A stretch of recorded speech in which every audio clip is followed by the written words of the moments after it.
TNPSC ஆஸ்பிரன்ட்ஸ் எல்லாருக்கும் வணக்கம். நம்ம சேனல்ல நம்மளோட கேபி ஸ்கொயர் பப்ளிகேஷன் சேனல்ல நம்ம வந்துட்டு குரூப் எக்ஸாம், அதாவது காம்படிட்டிவ் எக்ஸாமுக்கு தேவையான நோட்ஸ் எல்லாம் அப்லோட் பண்ணிட்டு இருக்கோம்.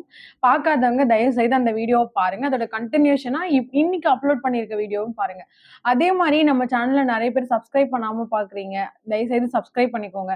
அட் த சேம் டைம் வீடியோஸை நிறைய பேர் ஸ்கிப் பண்ணி பாக்குறீங்க. அப்படிலாம் பார்க்காதீங்க, கண்டினியூவா பாருங்க.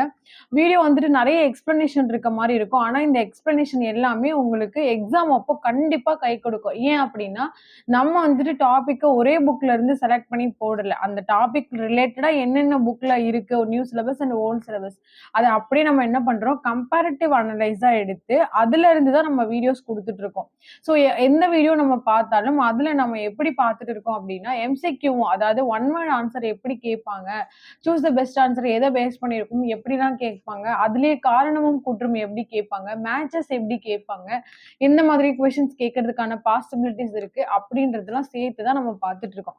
அதனால எப்பவுமே வீடியோவை கண்டினியூஸா பாருங்க. இப்போ நீங்க ஒரு இன்ஸ்டிடியூஷன் வந்து கிளாஸ் அட்டென்ட் பண்ண போறீங்க, அப்படி அட்டென்ட் பண்ண போகும்போது உங்களுக்கு ஒரு ஒரு எக்ஸ்பிளனேஷன் கொடுக்குறாங்க அப்படின்னா நீங்க ஸ்கிப் பண்ணிட்டு பாப்பீங்களா?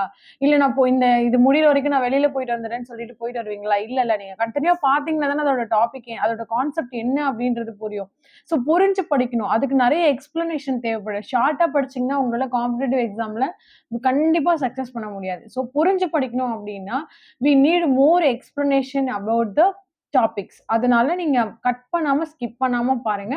வாங்க வீடியோக்குள்ள போலாம். இன்னைக்கு நம்ம வந்துட்டு குரூப் 2 ஓட சிலபஸ்ல 212Aல சிலபஸ்ல வந்துட்டு யூனிட் 4 பத்தி தான் பார்க்க போறோம். யூனிட் 4ல வந்துட்டு சிந்துவெளி நாகரிகம் அப்படின்ற ஒரு கான்செப்ட் வந்து நீங்க நம்ம சூஸ் பண்ணியிருக்கோம். இது வந்து பாத்தீங்கன்னா 6th book, 9th book, 11th book. 6th history, 9th history, 11th history and 11th ethics புக்ல இந்த டாபிக் வந்து கவர் ஆயிருக்கு. ஸோ நம்ம என்ன பண்ணியிருக்கோம் அப்படின்னா அதை அப்படியே கம்பேரிட்டிவா என்ன பண்ணியிருக்கோம், இந்த வீடியோல உங்களுக்கு நான் வந்துட்டு அனலைஸ் பண்ணி கொடுக்க போறேன். அட் த சேம் டைம் இன்னொரு விஷயம் என்ன அப்படின்னு பார்த்தீங்கன்னா, இதுல நம்ம எம்சிக்யூவோட தான் சேர்த்து பார்க்க போறோம். அதனால இந்த வீடியோவ நீங்க ஸ்கிப் பண்ணாம பாருங்க. உங்களுக்கு கண்டிப்பா யூஸ்ஃபுல்லா இருக்கும். ஸோ முதல்ல நம்ம இந்த கான்செப்ட்க்கு போறதுக்கு முன்னாடி சில எக்ஸ்பிளனேஷன் பார்க்கலாம். அதாவது அ மனிதர்கள் ஒரு கூட்டா, ஒரு குழுவா, அதுக்கப்புறம் வந்துட்டு ஒரு என்ன சொல்றது, ஒரு ஒரு சிவிலைஸ்டு சொசைட்டியா வாழ்றதுக்கு வந்து என்ன பண்றாங்கன்னா பழகுறாங்க. ஸோ இந்த ஒரு டெவலப்மெண்ட் எப்படி இருக்கு, இதோட குரோத் எப்படி இருக்கு, இதோட ஃபைனல் ஸ்டேஜ் என்ன அப்படின்றது தான் இந்த மனிதர்களோட பரிணாம வளர்ச்சின்னு சொல்லலாம். அந்த பரிணாம வளர்ச்சியில மனுஷங்க வந்து கடைசியா அந்த ஹோமோ செப்பலஸ், நியாண்டர்தால், ஹோமோ சேப்பியன்ஸ், ஸோ இந்த மாதிரியான வளர்ச்சிகள் அடைஞ்சு இந்த வளர்ச்சிகளுக்கு அப்புறமா முழுமையான ஒரு மனிதனா மாறினதுக்கு அப்புறமா குழுவா, ஒரு சமுதாயமா, சமூகமா, அதுக்கப்புறம் ஒரு வளர்ச்சி அடைந்த ஒரு நாகரிகம் உள்ள ஒரு சமுதாயமா என்ன பண்றாங்கன்னா மக்கள் வாழ ஆரம்பிக்கிறாங்க. ஸோ அப்படி பார்க்கும்போது நம்மளுக்கு அதோட ஹிஸ்டரி பத்தி நம்மளுக்கு தெரியுமா அப்படின்னு கேட்டா, இந்த மாதிரியான நாகரிகங்கள் வந்து நம்மளோட இந்தியாவுல, நம்ம இந்திய பகுதிகளை சேர்ந்த இடத்துல வந்து இருந்திருக்கா? இல்லையா? அப்படின்ற எந்த ஒரு ஐடியாவும் நமக்கு கிடையாது. முதல்ல இந்த இந்த ஐடியா எப்ப வருது? இந்த மாரி ஒரு விஷயம் எப்ப நடந்திருக்கும் அப்படின்னு பார்த்தீங்கன்னா, 1850 காலகட்டங்கள்ல தான். ஸோ நமக்கு இதுக்கு முன்னாடி நெறைய புதைப்படிவங்கள் கிடைச்சிருக்கலாம். அ நெறைய அ என்ன சொல்றது? புதையல்கள் கிடைச்சிருந்திருக்கலாம். நெறைய அறிவியல் பூர்வமான, ஆக்கப்பூர்வமான எவ்வளையோ விஷயங்கள் நமக்கு கிடைச்சிருக்கலாம். பட் அதோட பயன்பாடும், அதோட வரலாறுகளும் தெரியாத பட்சத்துல நெறைய மூடி மறைக்கப்பட்டிருக்கலாம். ஸோ நமக்கு கிடைச்சத வச்சு நம்ம என்ன பண்ணியிருக்கோம்னா, நம்ம ஹிஸ்டரிய வந்துட்டு நம்ம ஸ்ட்ரக்சர் பண்ணியிருக்கோம். அப்படி நம்மளோட ஸ்ட்ரக்சர பார்க்கும்போது, இந்த குறிப்பிட்ட இந்திய பகுதி மக்கள், இவங்களோட நாகரீகம், இவங்க எப்ப தோன்றுனாங்க, இவங்களோட வரலாறு என்ன, இவங்களோட வாழ்க்கை முறை எப்படி இருந்தது, இவர்களோட வாழ்க்கை முறை எப்படி தற்காலத்துல நம்மளோட ஒத்து போகுது. ஸோ இது என்ன மேட்சஸ் இருக்கு. நம்ம இப்போ வந்துட்டு ஒரு நவீனமயமாக்கப்பட்ட ஒரு காலத்துல இருக்கோம். ஆனா நம்ம ஹரப்பா அப்படின்னு எடுத்துக்கும்போது, இது வந்து பொது ஆண்டு 3000க்கு முற்பட்ட காலம். ஸோ இந்த 3000 முற்பட்ட காலத்துல எந்த விதமான ஒரு தொழில்நுட்பமோ, நவீன வசதிகளோ கிடையாது. அந்த மாதிரி ஒரு காலகட்டத்துல எப்படி மனிதர்கள், அப்போ வாழ்ந்த மக்கள், இப்ப இருக்கிற மக்களோட நாகரிகங்களோட ஒத்து போறாங்க. ஒரு வீடு கட்டுறதா இருக்கட்டும், அவங்க போட்டிருக்க ட்ரெஸ்ஸா இருக்கட்டும், அவங்க யூஸ் பண்ண அணிகலன்களா இருக்கட்டும், செருப்பா இருக்கட்டும், அதுக்கப்புறம் அவங்க வீட்ல இருக்கிற பாத்ரூம்ஸ், இதெல்லாம் எப்படி எந்த ஒரு வசதியும், எந்த ஒரு டெக்னாலஜிக்கல் டெவலப்மென்ட்டும் இல்லாத காலகட்டத்துல, அவங்களால எப்படி பண்ண முடிஞ்சது? ஸோ அது வந்து என்னன்னா, ஆச்சரியப்பட வேண்டிய விஷயம் இல்லையா? இப்ப நம்ம கிட்ட கரண்ட் இருக்கு. நம்மளால நல்லா வந்துட்டு எப்ப வேணும்னாலும் நம்மளால எல்லா வசதிகளையும் பயன்படுத்திக்க முடியும். ஆனா அந்த காலகட்டத்துல அதெல்லாம் கிடையாது. நம்மகிட்ட இப்ப சோலார் பேனல் சிஸ்டம் இருக்கு. ஆனா அந்த காலத்துல வெறும் சூரிய ஒளி மட்டும் தான். இரவுல வந்து தீப்பந்தங்கள், விளக்குகள் மட்டும் தான். ஸோ எப்படி அவங்களால இதெல்லாம் முடிஞ்சது? எப்படி சாத்தியமா இருந்தது? நம்மளுக்கு இந்த ஹிஸ்டரிய பத்தி நம்ம ஹியர்ஸே வந்து கேட்கும்போதே வந்துட்டு நமக்கு எவ்ளோ ஆர்வமா இருக்கு. ஸோ அந்த மாதிரியான விஷயங்கள பத்தி தான் நம்ம இந்த டாபிக்ல டிஸ்கஸ் பண்ண போறோம். அப்போ ஃபர்ஸ்ட் எத பத்தி பார்க்க போறோம்? இந்த சிந்துவெளி நாகரிகத்திலே வந்து சீன நாகரிகம் இருக்கு, மெசபடோமியா நாகரிகம் இருக்கு, எகிப்து நாகரிகம் இருக்கு. ஸோ இந்த மாதிரி ஒவ்வொரு காலகட்டங்கள்ல ஒவ்வொரு நாட்டை சேர்ந்த நாகரிகம், அதாவது மக்கள் வாழ்ந்த முறைகளும், அவர்களோட வாழ்க்கை முறைகளும் மிகவும் அரியதாகவும், வரலாற்று சிறப்பு மிக்கதாகவும் இருக்கு. அதுல வந்துட்டு நம்ம இன்னைக்கு பார்க்க போறது ஆஸ் பெர் த சிலபஸ் சிந்துவெளி நாகரிகம். ஸோ இது என்ன அப்படி சொல்றாங்க பார்த்தீங்கன்னா, ஹரப்பா நாகரிகம் அப்படின்னு சொல்றாங்க. ஸோ சிந்துவெளி நாகரிகத்த என்ன சொல்றாங்க? ஹரப்பா நாகரிகம்னு சொல்றாங்க. ஸோ ஹரப்பா நாகரிகம் அப்படின்றது எப்படி இவாலுவேஷன் ஆவுது? The evaluation of the Harappan a civilised system அப்படின்னு கேட்டீங்கன்னா, ஃபர்ஸ்ட் மக்கள் எப்படி வாழுறாங்க அப்படின்னு கேட்டீங்கன்னா, குழுவா வாழுறாங்க. அந்த குழு இணைஞ்சு என்னவாகுது அப்படின்னு பார்த்தா, ஒன்றுக்கு மேற்பட்ட குழுக்கள் இணைந்து என்ன ஆகுது? சமுதாயம் ஆகுது. அப்போ ஒன்றுக்கு மேற்பட்ட சமுதாயங்கள் இணைந்து சமூகமா மாறுது. அந்த ஒன்றுக்கு மேற்பட்ட சமூகங்கள் இணைந்து என்னவாகுதுன்னா, அது ஒரு அங்கீகரிக்கப்பட்ட நாகரிகம் அடைந்த ஒரு நாகரிகம் அடைந்த ஒரு மேம்பட்ட மக்கள் இணைந்த ஒரு நாகரிகமா மாறுது. ஸோ இதோட வரலாறு, இதோட தொடக்க காலம் எப்ப அப்படின்னு பார்த்தீங்கன்னா, இந்த ஹரப்பா நாகரிகம் அப்படின்றத 3ஆ பிரிக்கிறாங்க. ஒண்ணு தொடக்க கால ஹரப்பா, 2வது முதிர்ச்சி அடைந்த ஹரப்பா, 3வது வந்து பிற்கால ஹரப்பா. ஸோ அப்ப தொடக்க கால ஹரப்பா அப்படின்னு பார்க்கும்போது, கிட்டத்தட்ட பொது ஆண்டுக்கு முன்னர். இந்த பொது ஆண்டு அப்படின்றத நம்ம என்ன சொல்லுவோம்? கிறிஸ்து பிறப்பதற்கு முன் உள்ள காலங்கள பொது ஆண்டுக்கு முற்பட்ட காலம் அப்படின்னு நம்ம சொல்றோம். ஸோ அப்படி பார்க்கும்போது 3000லிருந்து 2600 வரைக்கும் இருக்கிறத தொடக்க கால ஹரப்பன் நாகரிகம் அப்படின்னு சொல்றோம். அதுக்கப்புறம் முதிர்ச்சி அடைந்த ஹரப்பா நாகரிகம். அது வந்து பார்த்தீங்கன்னா 2600ல இருந்து 1900க்கு உட்பட்ட காலகட்டத்த முதிர்ச்சி அடைந்த ஹரப்பா நாகரிகமா கருதுறோம். அதுக்கப்புறம் பிற்கால ஹரப்பா. இந்த பிற்கால ஹரப்பாவ பொறுத்தவரைக்கும் 1900ல இருந்து 1700 வரைக்கும் இருக்கிற காலகட்டங்கள பிற்கால ஹரப்பா மக்கள் வாழ்ந்த காலகட்டமா பார்க்கிறோம். அதே மாதிரி இந்த நாகரிகங்கள் எல்லாம் நம்ம வந்து இந்த ஹரப்பா நாகரிகமா இருக்கட்டும், மெசபடோமியா, எகிப்து, சீனா, ஸோ இந்த மாதிரியான நாகரீகம் அடைந்த மக்கள் இருக்கிற இடம் வந்து எங்கருந்து அறியப்பட்டிருக்கு அப்படின்னு பார்த்தீங்கன்னா, நதிக்கரை ஓரங்கள்ல தான் அறியப்பட்டிருக்கு. ஸோ என்ன அதுக்கான இம்பார்ட்டன்ஸ் அப்படின்னு பார்த்தீங்கன்னா, அங்க இருக்கிற மண்ணு, அந்த ஆத்து தண்ணி குடிக்கிறதுக்கு நல்ல தண்ணியா இருக்கும். அதுக்கப்புறம் வந்து ஆத்துல வந்து படகு வசதியோ, இல்ல போட் அந்த மாதிரியான வசதிகளையோ மக்கள் வந்து பயணம் செய்யறதுக்கு எளிதா இருந்திருக்கலாம். அதுக்கப்புறம் வந்து கம்யூனிகேஷன்ஸ் அவங்களுக்கு வாணிபம், ஏற்றுமதி, இறக்குமதி, வியாபார நோக்கம், அவங்களோட கால்நடைகளுக்கு தேவையான தண்ணீர். ஸோ ஒரு மனுஷன் வாழறதுக்கான அடிப்படை தேவைகள்ல ஒண்ணுன்னு பார்க்கும்போது, குடிநீர் தான். அந்த குடிநீர் தான் மனிதனோட வாழ்வாதாரமே. எப்படி நம்மளோட உடல்ல இருக்கிற உறுப்புகள் வந்து நல்லா செயல்படணும் அப்படி இருக்குன்னா, அதுக்கு உணவும், ஆகாரமும் 2 கண்கள்னு சொல்ற மாரி, மக்களோட பயன்பாட்டிற்கு ஆதாரமான ஒன்று, கால்நடைகளோட பயன்பாட்டிற்கு, இல்ல மற்ற ம் தாவரங்களுக்கு அடிப்படையான 2 விஷயங்கள், 3 விஷயங்கள்ல ஒண்ணு நம்ம முதல் விஷயமா எத பார்ப்போம் அப்டின்னா, நீர் தான். ஸோ அதே மாதிரி தான் இந்த ஹரப்பா நாகரிக மக்களும் வந்துட்டு எங்க அதிகமா வாழ்ந்திருக்காங்க? இந்த ஹரப்பன் நாகரிகத்த நம்ம எங்க இருந்தெல்லாம் சிந்துவெளி நாகரிகத்த கண்டுபிடிச்சிருக்கோம் அப்டின்னு பார்த்தீங்கன்னா, எல்லாமே நதிக்கரை ஓரங்கள்ல தான். அதற்கான காரணம் என்னன்னா, வளமான மண், ஆறுகளில் பாயும் நன்னீர், குடிப்பதற்கும், கால்நடைகளுக்கும் பயன்பட்ட ஒரு காரணமும், போக்குவரத்திற்கு ஏற்ற வழிகளாவும் அதெல்லாம் இருந்திருக்கு.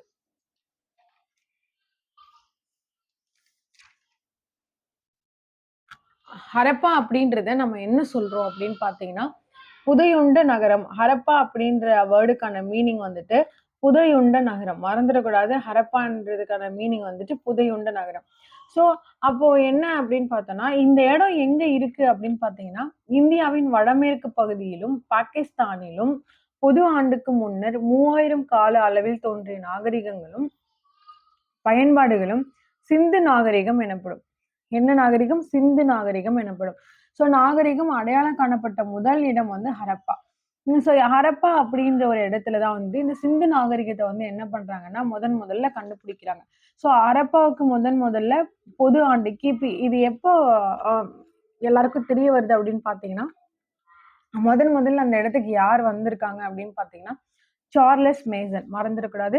Charles Mason. ஸோ 1830ல என்ன ஆகுது அப்படின்னா, ஹம்ரி எனும் ஹரப்பா பண்போடு தொடர்புடைய இடத்திற்கு அலெக்சாண்டர் ஃபர்னஸ் வருகை தந்தார். மறந்துடவே கூடாது. அம்ரி யாரு? ஹரப்பா பண்போடு தொடர்புடைய இடத்திற்கு அலெக்சாண்டர் ஃபர்ன்ஸ் வருகை தந்தார். அம்ரி என்னும் இடத்துல இருக்கிற பண்பாடும் ஹரப்பாவில் இருக்கிற பண்பாட்டோட தொடர்புடையதுதான். அந்த இடத்துக்கு யார் முதல்ல வருகை தந்தாங்க அப்படின்னா, அலெக்சாண்டர் ஃபர்ன்ஸ் வருகை தரார். எந்த வருஷம்? 1831ல. மறந்துடக்கூடாது. அதே மாதிரி அப்ப என்ன பண்றாங்கன்னா, லாகூர்ல இருந்து முல்தானுக்கு, இந்த முல்தான் அப்படின்ற விட கராச்சின்னு மாத்தி கொடுக்கலாம். லாகூர்ல இருந்து முல்தானுக்கு வந்து என்ன பண்றாங்கன்னா, ஒரு ரயில் பாதையை அமைப்பதற்காக அந்த இடத்துல வந்து தோண்டிக்கிட்டு இருக்காங்க. ஸோ இங்க நம்ம கிட்ட வந்துட்டு ஆங்கிலேயர்கள் நம்ம இந்தியாவுக்குள்ள வர்றதுக்கு முன்னாடி நம்மளோட பயணங்கள் எதை பொறுத்து இருந்ததுன்னா, இந்த மாட்டு வண்டி, சாரட் வண்டி, அதாவது குதிரை வண்டி, அதுக்கப்புறம் வந்துட்டு நீர்வழி போக்குவரத்து, அதாவது படகு, கப்பல் அந்த மாதிரியான நீர்வழி போக்குவரத்தா நம்ம வந்து பயணங்களுக்கு வந்து நம்ம வந்து என்ன பண்ணிட்டு இருக்கோம்? பயன்படுத்திட்டு இருக்கோம். ஆங்கிலேயர்கள் ஒன்ஸ் உள்ள வந்ததுக்கு அப்புறமா தான் நம்ம வந்து இந்த ரயில் போக்குவரத்து, டிராம்ல அதாவது பஸ் போக்குவரத்து இதெல்லாம் அவங்க வந்து தான் நமக்கு இன்ட்ரோடியூஸ் பண்ணி வைக்கிறாங்க. ஸோ அப்படி பார்க்கும்போது என்னன்னா, லாகூர்ல இருந்து முல்தானுக்கு என்ன பண்றாங்க, ரயில் பாதையை அமைக்கிறதுக்காக ஒரு ஒரு ப்ரொபோசல் சாங்ஷன் ஆகி அதற்கான பணிகள மேற்கொண்டுட்டு இருக்கும்போது, அந்த பகுதியிலிருந்து என்ன கிடைக்குதுன்னா, நெறைய சுட்ட செங்கல்லு, அம் இந்த மாதிரியான முத்திரைகள், அளவீட்டு பொருட்கள் இதெல்லாம் கிடைக்குது. இதெல்லாம் ஃபர்ஸ்ட் அவங்களுக்கு என்னன்னு தெரியல. அவங்களும் வேலை செஞ்சுட்டு இருந்தவங்கலாம் என்ன பண்றாங்க அப்படின்னு பார்த்தீங்கன்னா, அந்த சுட்ட செங்கல்ல வந்து ரயில் பாதை அமைக்கிற பணிக்காக அவங்க வந்து என்ன பண்றாங்க, யூஸ் பண்ணிக்கிறாங்க. ஸோ இது ஏதோ வித்தியாசமா இருக்கே அப்படின்னு சொல்லிட்டு என்ன ஆகுதுன்னா, இதுல இருந்து சில பொருட்கள் வந்து அதாவது இந்த பகுதியில் இருந்து ஒரு முத்திரை தொல்லியல் அளவீட்டு துறையின் முதல் அளவையரான அலெக்சாண்டர் கன்னிங்ஹாமுக்கு கிடைக்குது. இந்த அலெக்சாண்டர் கன்னிங்ஹாம் யாரு? ஆ தொல்லியல் அளவீட்டு துறையோட முதல் அளவையர் இவர்தான். ஸோ இவருக்கு வந்து என்னன்னா ஒரு முத்திரை கிடைக்குது. ஸோ இவர் வந்து என்ன பண்றாரு அப்படின்னா, 1853, 1856, 1875 இந்த 3 ஆண்டுகள்ல வந்துட்டு, ஹரப்பாவை வந்து தொடர்ந்து பார்வையிடுறாரு. ஸோ அங்க என்ன வித்தியாசமா இருக்கு? இது எந்த நாகரிகத்தோட தொடர்புடையது? இந்த பொருட்கள் எதோட சம்மந்தப்பட்டது? அப்படின்ற ஆய்வுகள வந்து அவர் என்ன பண்றாருன்னா, ஹரப்பா அப்படின்ற இடத்துல வந்து மேற்பார்வையிடுறாரு. ஸோ ஹரப்பாவின் முக்கியத்துவத்தையும், அதன் நாகரிகத்தையும் உணர்ந்து, அங்க ஆய்வு நடத்த காரணமாக இருந்தவர் சர் ஜான் மார்ஷல் தான். ஏன்னா 1826ல அவர் இங்க வருகை தர்றாரு.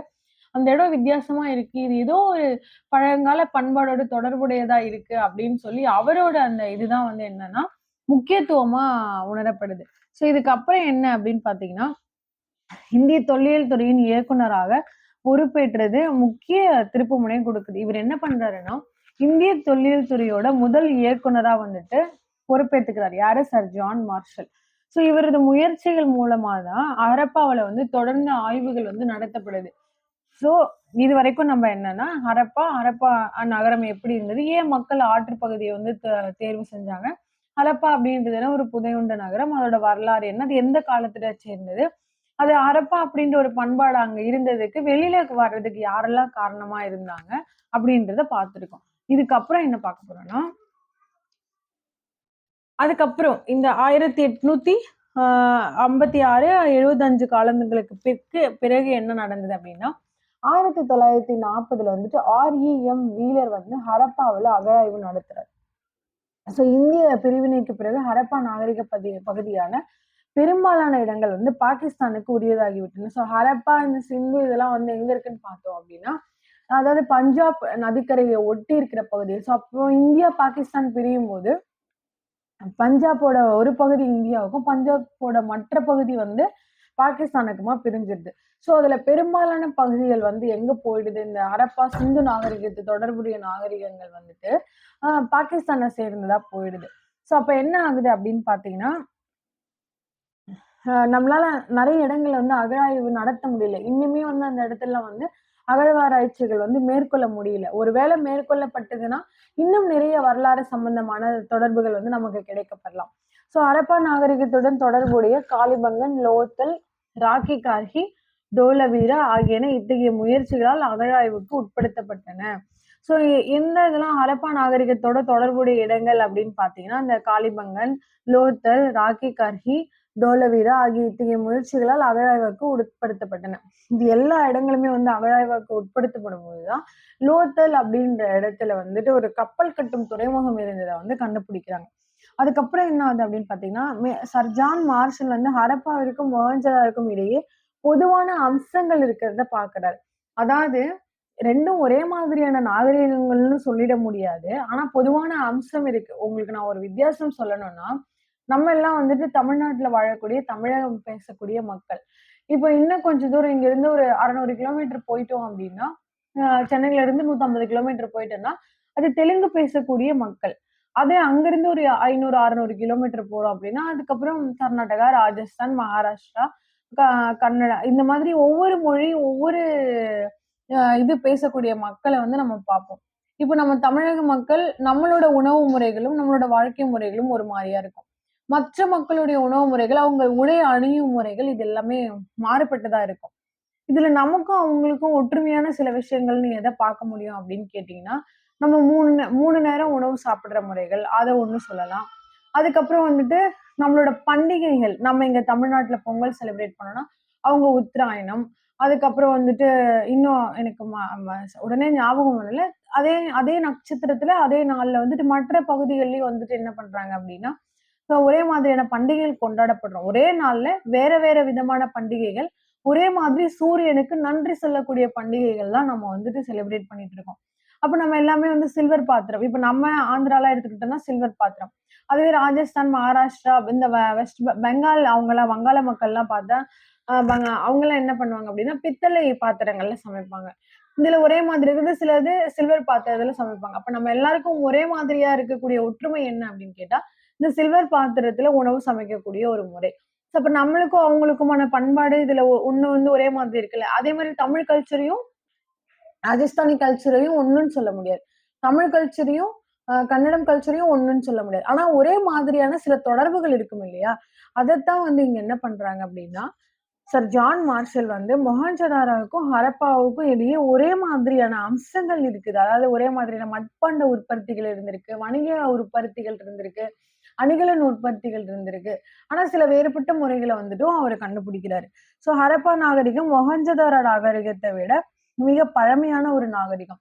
2 ஹரப்பாவையும், மொஹஞ்சதாரோவையும் கம்பேர் பண்ணும்போது, மொஹஞ்சதாரோ நாகரிகத்தை விட மிக பழமையான நாகரிகம் வந்து ஹரப்பா நாகரிகம். இப்போ நம்ம வந்துட்டு நம்ம தமிழ்நாட்டிலேயே நம்ம வந்து சில விஷயங்கள் பேசும்போது, தமிழக பண்பாடு தான் வந்து நம்ம இந்தியாவுல இருக்கக்கூடிய பல வேறுபட்ட சமூகங்களை விட தமிழ் தமிழ் பேசக்கூடிய மக்கள் வாழ்ந்த வரலாறு தான் மிக பழமையான பண்பாடு, வரலாறுன்னு சொல்றோம் இல்லையா? அந்த மாரி மொஹஞ்சதாரோவையும், ஹரப்பாவையும் கம்பேர் பண்ணும்போது, ஹரப்பா நாகரிகம் வந்து மொஹஞ்சதாரோவ விட மிக பழமையான நாகரிகத்த வந்து கண்டுபிடிக்கிறாங்க. ஸோ அதே மாரி ஹரப்பா நாகரிகம் வந்து ஒரு நகர நாகரிகம்னு சொல்லலாம். ஏன் அப்படின்னு கேட்டீங்கன்னா, அங்க இருக்கிற மக்களோட சிறப்பான நகர திட்டமிடல், அ அ அதுக்கப்புறம் சிறப்பான கட்டிடக்கலை வேலைப்பாடு, தூய்மைக்கும் பொது சுகாதாரத்திற்கும் கொடுக்கப்பட்ட அதிக முன்னுரிமை, தரப்படுத்தப்பட்ட எடைகள் மற்றும் அளவீடுகள், விவசாயம் மற்றும் கைவினைத் தொழில்களுக்கான திடமான அடித்தளம்.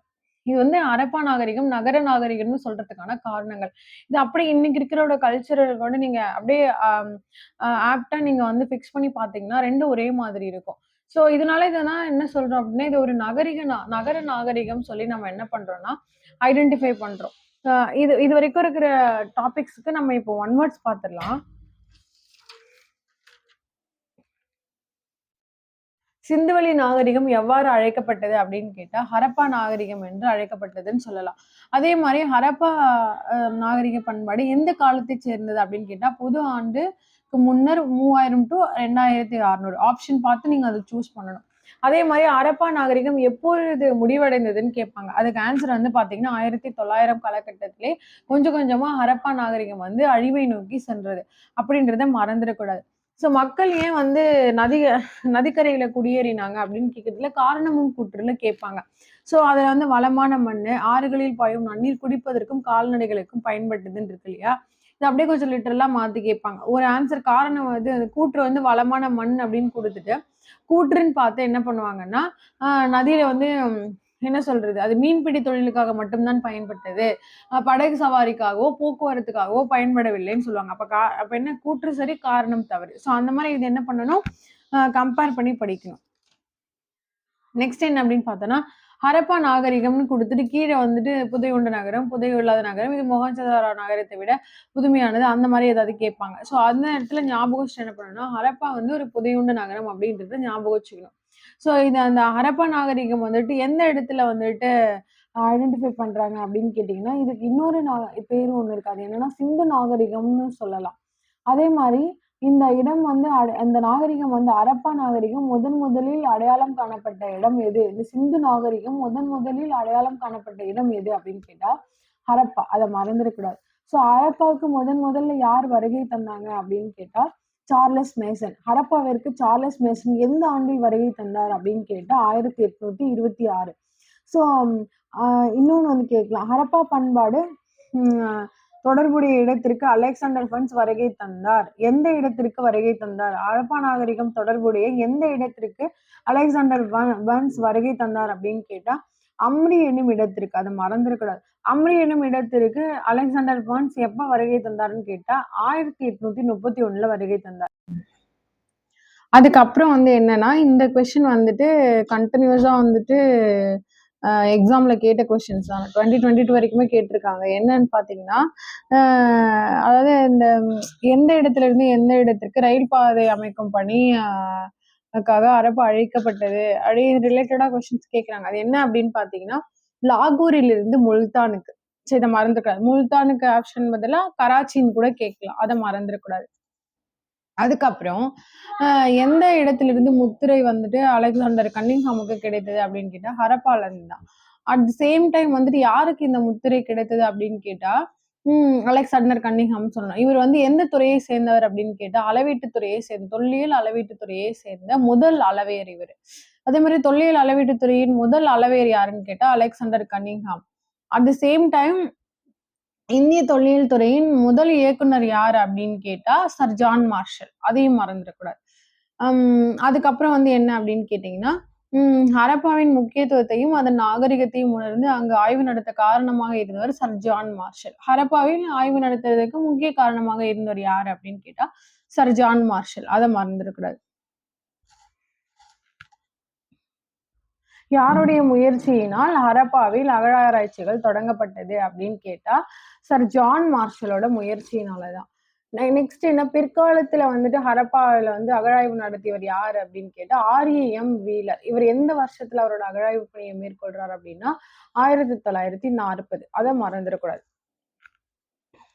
அப்புறம் இந்திய பிரிவினருக்கு பிறகு சிந்து நாகரிகத்தின் பெரும்பாலான பகுதி எந்த இடத்திற்கு உள்ளது அப்படின்னு கேட்டா, பாகிஸ்தான். அதுதான் இந்த ஸ்டன்ஸ் எல்லாம் நாங்க டிஸ்ப்ளே பண்ணியிருக்கோம்.